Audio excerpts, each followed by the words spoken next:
ভট্টাচার্য। রাজ্যকে সাধারণ মানুষের নিরাপত্তা নিশ্চিত করার নির্দেশ দিয়েছে হাইকোর্ট। পরিস্থিতি নিয়ন্ত্রণে রাখতে ইতিমধ্যেই 19 কোম্পানি কেন্দ্রীয় বাহিনী মোতায়েন করা হয়েছে। আদালতে এমনটাই জানিয়েছেন রাজ্যের আইনজীবী। আমরা বলেছিলাম তুমি অ্যাসেস করো, অ্যাসেস করার পর যদি তোমার মনে হয় প্রোগ্রামের অনুমতি দেওয়া বাতিল করতে হবে, তোমরা বাতিল করো। আজকে প্রথম থেকে আদালত পজিটিভ অ্যাপ্রোচে রাজ্য সরকারের কাছ থেকে আন্ডারটেকিং নিয়েছেন যে তারা প্রোগ্রাম করবেন, তারা কন্ট্রোল করবেন ল অ্যান্ড অর্ডার। তাতে তারা প্রোগ্রাম করাবেন কি করাবেন না, প্রোগ্রাম হবে কি হবে না, সেটা সরকারকে ঠিক করতে হবে। এটা আদালত কিছু বলতে পারেন না এ বিষয়ে। যেখানে রাজ্য সরকারের দায়িত্ব আছে, সাংবিধানিক কর্তব্য যে আইন শৃঙ্খলা রক্ষা করতে হবে। রাজ্য সরকারকে যেটা অর্ডার দেওয়া হয়েছে যে to see that the law and order situation doesn't deteriorates, doesn't creates a situation of any kind of communal disharmony, সেটা রাজ্য সরকারও বলেছেন যে তারা ইনশিওর করবেন। এবং সেন্ট্রাল গভর্নমেন্ট থেকে যেটা বলা হয়েছে যে অলরেডি যেহেতু মে মাসের এই বছরে যে কমিউনাল রাইটটা হয়েছিল সেটার পরিপ্রেক্ষিতে 19 company central forces already being diploid in Murshidabad, সেটা ওটা কন্টিনিউ হবে।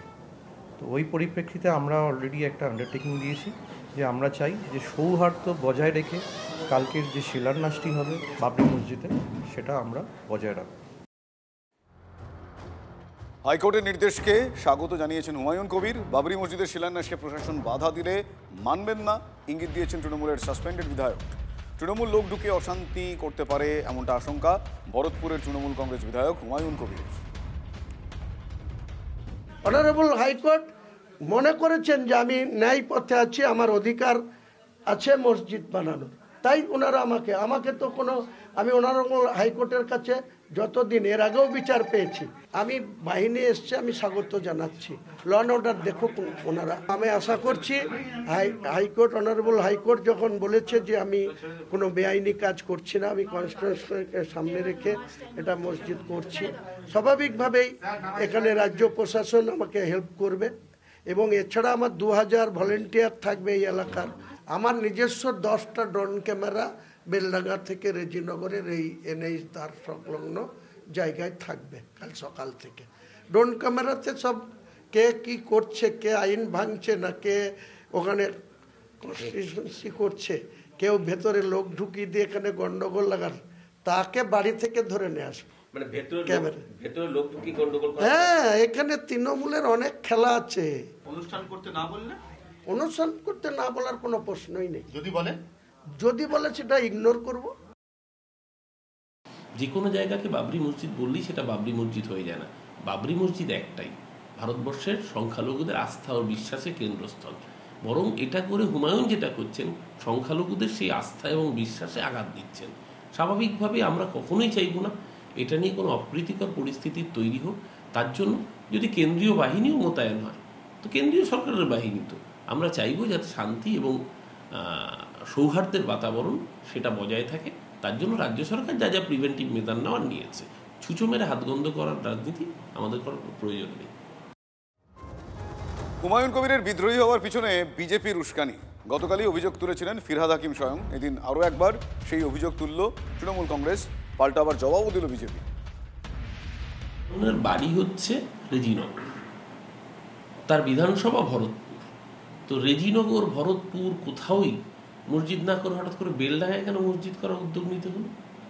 কেন কার্তিক মহারাজদের দাঙ্গা বাঁধানোর সুবিধা করিয়ে দিতে হবে? আর এই প্রসঙ্গে কার্তিক মহারাজ চুপ কেন? কেন সোচ্চার তার মুখ থেকে কোনো কথা শুনতে পাওয়া যাচ্ছে না?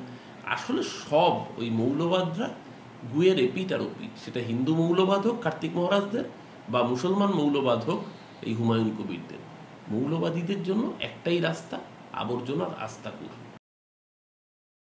বিজেপি নিজের পায়ের উপরে এতটাই শক্তি অর্জন করবার চেষ্টা করছে যে কে চাইছে না চাইছে এটা বড় বিষয় নয়। ভারতীয় জনতা পার্টি নিজের ক্ষমতার জোরেই এই রাজ্যে পরিবর্তন আনবে এবং রাজ্যে ভারতীয় জনতা পার্টির মুখ্যমন্ত্রীকে প্রতিষ্ঠিত করবে। অন্যদিকে আজ বিধায়ক পদ ছাড়ছেন না তৃণমূলের সাসপেন্ডেড হুমায়ুন কবির। কাল রেজিনগরে মসজিদের শিলান্যাস অনুষ্ঠানে তিনি থাকবেন। কর্মসূচির জন্য আজ মুর্শিদাবাদেই থাকবেন হুমায়ুন। বিধায়ক পদ ছাড়তে হলে হুমায়ুনকে সশরীরে বিধানসভা আসতে হবে। নিয়ম অনুসারে স্পিকারের হাতে পদত্যাগপত্র জমা দিতে হয়, আর সে কারণে এখনই বিধায়ক পদ ছাড়ছেন না হুমায়ুন। আজই বিধায়ক পদ থেকে ইস্তফা দেওয়ার কথা ছিল তাঁর। 17 তারিখ ইস্তফা দেবেন এমনটা হুমায়ুন নিজেই জানিয়েছেন। 22 ডিসেম্বর নতুন দলের সূচনা করবেন বলেও জানিয়েছেন হুমায়ুন কবির।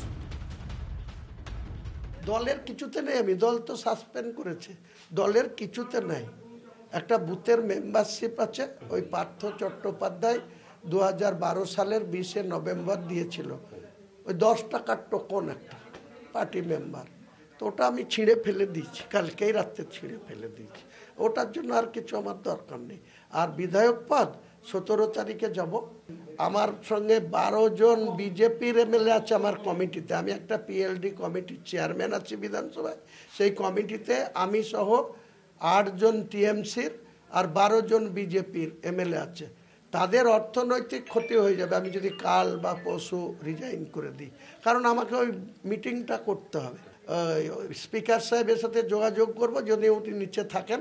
উপরে আমার রুম নম্বর 39A-তে মিটিং হবে, নিচে নামবো, রাজ্যপালের ঘরে যাব, 4 লাইনের পদত্যাগপত্র করে চলে আসব। হুমায়ুন কবিরকে সব ডাঁট দেখিয়ে লাভ নাই। একসময় হুমায়ুনই ছিলেন তৃণমূলের দামাল ছেলে, কটাক্ষ করলেন কে? অধীর রঞ্জন চৌধুরী। কি বলে